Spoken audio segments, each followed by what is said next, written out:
Indian institute of science ബാംഗ്ലൂരിൻ്റെ ഈ വർഷത്തെ, അതായത് 2024-25 4 വർഷത്തെ ബാച്ചിലർ ഓഫ് സയൻസ് പ്രോഗ്രാമിലേക്കുള്ള ആപ്ലിക്കേഷൻ ഇൻവൈറ്റ് ചെയ്തിട്ടുണ്ട്.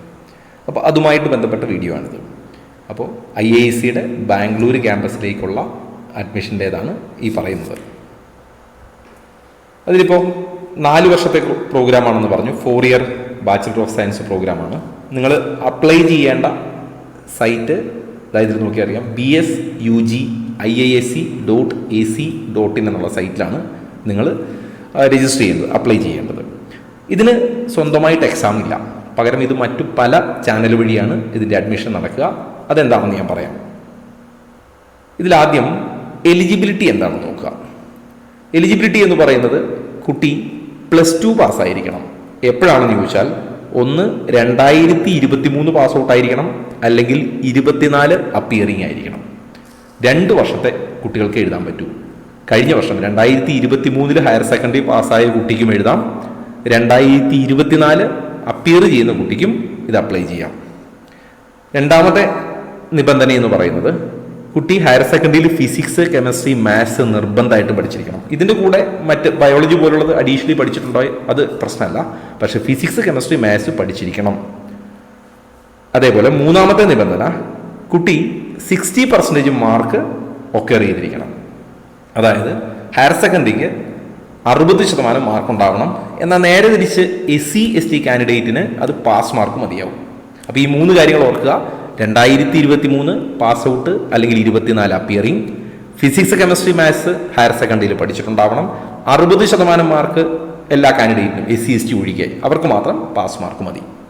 ഇനി എങ്ങനെയൊക്കെയാണ് IIScയിലേക്ക് നിങ്ങൾക്ക് അഡ്മിഷൻ കിട്ടുക? ഒന്നുകിൽ നിങ്ങൾ JEE മെയിൻ ക്വാളിഫൈ ചെയ്തിട്ടുണ്ടാവണം, അല്ലെങ്കിൽ JEE അഡ്വാൻസ്ഡ് ക്വാളിഫൈ ചെയ്തിട്ടുണ്ടാവണം, NEET UG ക്വാളിഫൈ ചെയ്ത ആളായിരിക്കണം, അല്ലെങ്കിൽ ഐസർ ആപ്റ്റിറ്റ്യൂഡ് ടെസ്റ്റ് ക്വാളിഫൈ ആയിരിക്കണം. ഈ 4 വഴിയിൽ നിന്ന് മാത്രമേ സീറ്റ് എടുക്കൂ. IIScക്ക് സ്വന്തമായിട്ട് എക്സാം ഇല്ല. ഈ 4-ൽ ഏതെങ്കിലും ഒരു സ്ട്രീം വഴിയെ കുട്ടിക്ക് അപ്ലൈ ചെയ്യാൻ പറ്റും. അപ്പോൾ ഇത് അപ്ലൈ ചെയ്യണം. അതായത് ഈ പറഞ്ഞ 4 എക്സാമുകളിൽ ഏതെങ്കിലും ഒന്നെങ്കിലും അപ്ലൈ ചെയ്തിട്ടുണ്ടാവണം, പ്ലസ് IIScയിൽ രജിസ്റ്ററും ചെയ്തിട്ടുണ്ടാവണം. ഇത്രയും ഉണ്ടെങ്കിൽ കുട്ടി അതിന് എലിജിബിൾ ആണ്. ഇനി അതിൽ ഹൗ ടു അപ്ലൈ എന്നുള്ള ലിങ്കിൽ പറഞ്ഞിട്ടുണ്ട്. എങ്ങനെയാണ് ചെയ്യേണ്ടത്? IISc.ac.in എന്നുള്ള സൈറ്റ് വഴി ചെയ്യാം, അല്ലെങ്കിൽ BSUG/IISc വഴി ചെയ്യാം. അഡ്മിഷനുള്ള ലിങ്ക് ഓപ്പൺ ചെയ്യുക, അപ്ലൈ ഓൺലൈൻ കൊടുക്കുക, ഓൺലൈൻ അഡ്മിഷൻ പോർട്ടലിൽ കയറുക, ബാക്കി ഡീറ്റെയിൽസ് അതിൽ അപ്ലോഡ് ചെയ്ത് കൊടുക്കുക. ഇനി അതിൻ്റെ ഫീസ് നോക്കുക. ജനറൽ കാറ്റഗറി, OBC, EWS ഒക്കെ 500 രൂപയാണ് ആപ്ലിക്കേഷൻ ഫീ. എന്നാൽ SC/ST, ഫിസിക്കൽ ഡിസബിലിറ്റി ഒക്കെ ഉള്ള കുട്ടികൾ 250 രൂപ പേ ചെയ്താൽ മതിയാവും. അപ്പോൾ ഫീസ് എല്ലാവർക്കും 500 ആണ്. SC/ST, ഫിസിക്കൽ ഡിസബിലിറ്റി ഒഴികെ അവർക്ക് മാത്രം 250 ആണ്. അപ്ലിക്കേഷൻ സ്റ്റാർട്ട് ചെയ്തത് ഏപ്രിൽ 1 തീയതി സ്റ്റാർട്ട് ചെയ്തു.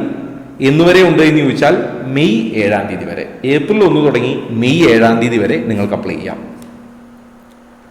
ഇനി എന്തൊക്കെയാണ് കോഴ്സസ് എന്ന് ചോദിച്ചാൽ, ബയോളജി, കെമിസ്ട്രി, എർത്ത് ആൻഡ് എൻവയോൺമെന്റൽ സയൻസ്, മെറ്റീരിയൽസ്, മാത്തമാറ്റിക്സ്, ഫിസിക്സ്, ഇങ്ങനെ 6 സ്ട്രീമിലായിട്ടാണ് ഈ ബാച്ചിലർ ഓഫ് സയൻസ് പ്രോഗ്രാം ഉള്ളത്.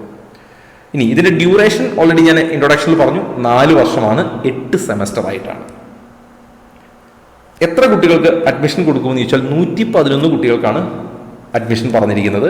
അതിൽ 10% പെൺകുട്ടികളായിരിക്കണം, അവർക്ക് വേണ്ടി റിസർവ്ഡ് ആണ്. ആദ്യം തന്നെ ഞാൻ പറഞ്ഞൊരു കാര്യമുണ്ട്, ഹയർ സെക്കൻഡറിയിൽ ഫിസിക്സ്, കെമിസ്ട്രി, മാത്സ് പഠിച്ചിരിക്കണം. ഇൻ അഡീഷൻ അതുകൂടാതെ ബയോളജിയോ, ഇക്കണോമിക്സോ, ഇലക്ട്രോണിക്സോ, കമ്പ്യൂട്ടർ സയൻസോ, സ്റ്റാറ്റിസ്റ്റിക്സോ ഒക്കെ പഠിച്ചാലും കുട്ടിക്ക് അപ്ലൈ ചെയ്യാം. പക്ഷേ ഇത് 3ഉം നിർബന്ധമായിട്ടും പഠിച്ചിരിക്കണം. അപ്പോൾ ഞാൻ IIScയിൽ അപ്ലൈ ചെയ്യാനുള്ള എലിജിബിലിറ്റിയും ഡീറ്റെയിലും ഒക്കെ ഒന്ന് ഏകദേശം പറഞ്ഞിട്ടുണ്ട്. അവരുടെ പ്രോസ്പെക്ടസിൽ റിലീസ് ചെയ്തതും അവരുടെ ഫ്രീക്വൻലി ആസ്ക്ഡ് ക്വസ്റ്റ്യൻ സെഷനിലുള്ളതുമായിട്ടുള്ള മെയിൻ കാര്യങ്ങളൊക്കെ പറഞ്ഞിട്ടുണ്ട്. അപ്പോൾ ഇതിൽ താല്പര്യമുള്ളവർക്ക് അപ്ലൈ ചെയ്യാം. ഇനി ഇതുമായിട്ട് ബന്ധപ്പെട്ട് എന്തെങ്കിലും സംശയം ഉണ്ടെങ്കിൽ ഇതിൻ്റെ എൻഡിൽ ഞാൻ എൻ്റെ നമ്പർ കൊടുത്തിട്ടുണ്ട്, അതിലേക്ക് കോൺടാക്ട് ചെയ്താൽ മതിയാവും. ബാക്കി ഡീറ്റെയിൽ കമ്മ്യൂണിറ്റി വഴി എത്തിക്കാം. എൻട്രൻസ് സംബന്ധമായ വാർത്തകളും അപ്ഡേഷനുകളും ഏറ്റവും വേഗം ആധികാരികമായി അറിയാൻ സബ്സ്ക്രൈബ് ചെയ്യുക, ബെൽ ഐക്കൺ അമർത്തുക. ഈ വീഡിയോ മറ്റു സുഹൃത്തുക്കളിലേക്കും ഷെയർ ചെയ്ത് നൽകുക.